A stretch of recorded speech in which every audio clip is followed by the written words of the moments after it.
Welcome everybody, thanks for coming. I'm Tom Dagger. I'm the Vice Chair of the Historic Preservation Committee, Mountain Lakes. The key components of the ordinance are really 5, which I'll go through one at a time in the slides. The first 4 that are listed here are all about how you get the benefit of these incentives for owners of these historic homes. The last one is if the first 4 don't work and you have to demolish the home, how does that get done? The way the ordinance works is it defines what the dwellings are that are entitled to these incentives. They're called contributing dwellings, and there's a particular way that they're defined in the ordinance. There are 507 homes today that potentially qualify or that are listed as meeting this requirement.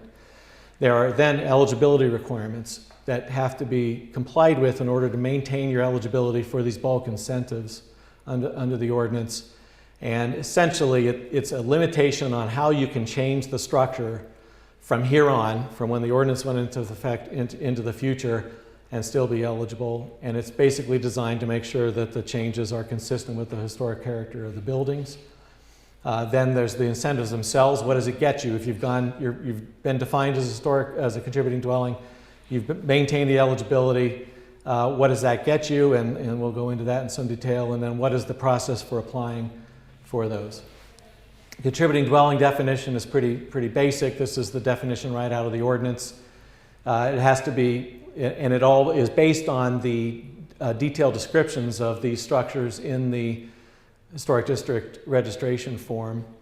And it relies on the descriptions that are in there, so it has to be listed as a contributing structure. It has to be, or a contributing building. It has to be described as a dwelling. Has to have been built before 1938.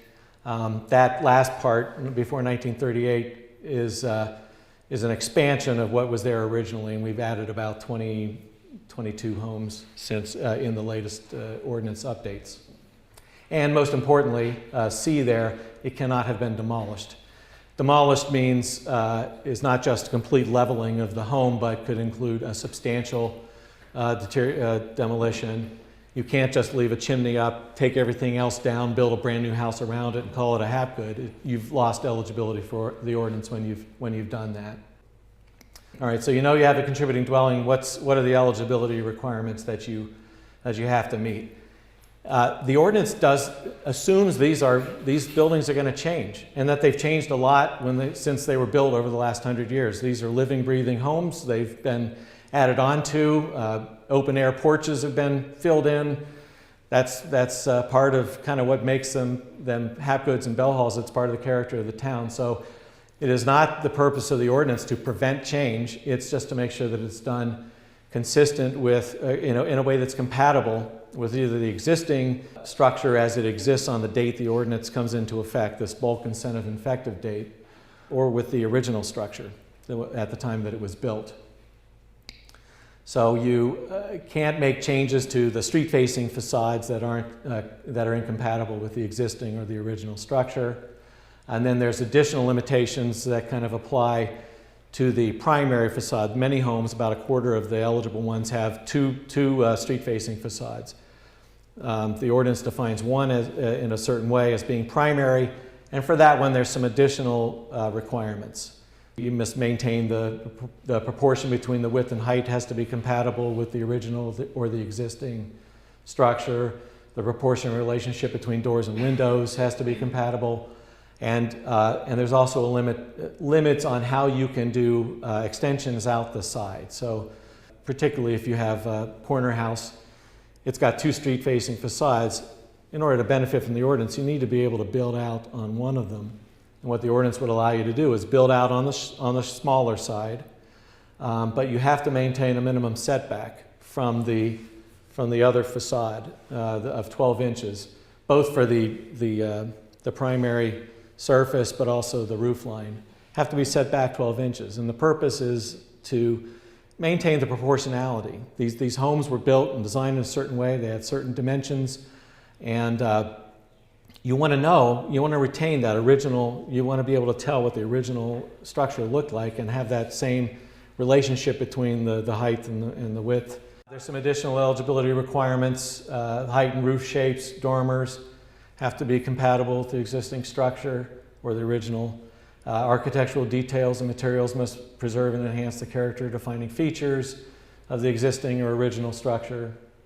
And then there's some requirements to kind of make sure that it's still basically the same house there that was there before. So the street-facing facade, you can't tear it down. It basically has to still be the same primary street-facing facade has to be there. You can add to it. You can put some things on it that are compatible, but you can't tear it down. And then the general floor area has to be there.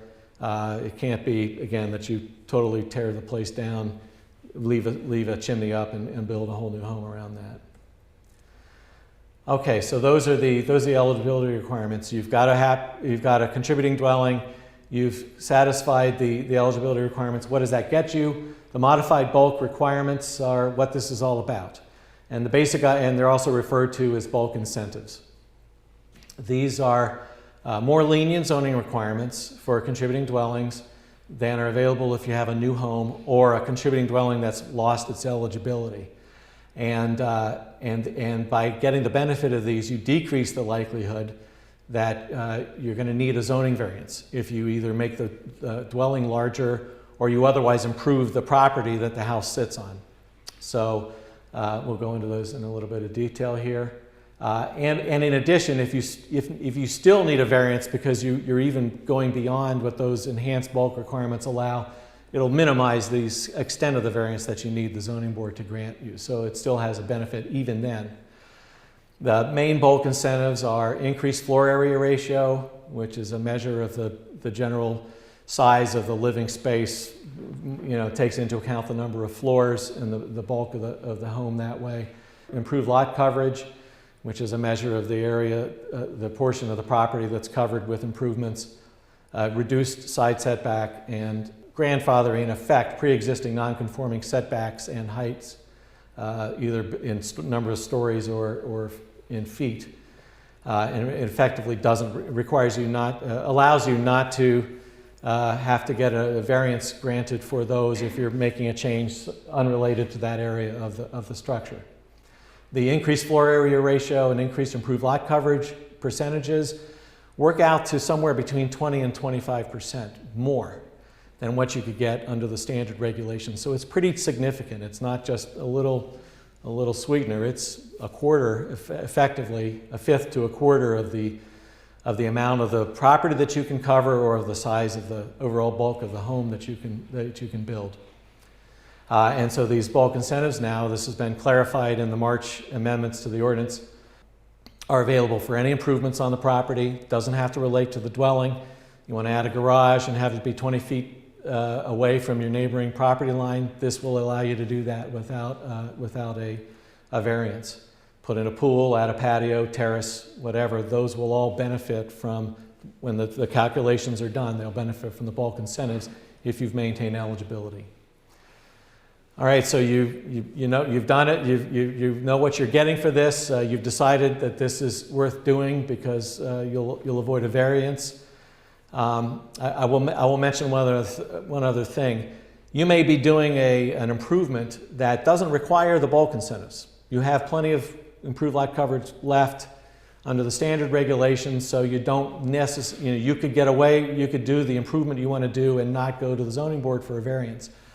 It would still be in your interest as a property owner to comply, to make sure that your architect, your builder, understand that you want them to do this in a way that is compliant, because you may 5 years down the road want to do the next improvement that will put you over. Or a buyer of your home may want to know that you're still that you've maintained eligibility, that they'll get the benefit of the enhancements. And so there's still good reason, even when you don't need it for this current job, to make sure that you comply so that you'll preserve eligibility down the road. The application process is simple. We tried to make it, again, take a review committee or approval commission out of the process, which you would normally have under a historic preservation regulatory framework. Basically, it's left to the architects to be the ones to determine that the requirements have been met and to certify them. What are the resources? We've got a website, and there's a bunch of resources there. Thanks everybody for coming out. Appreciate it.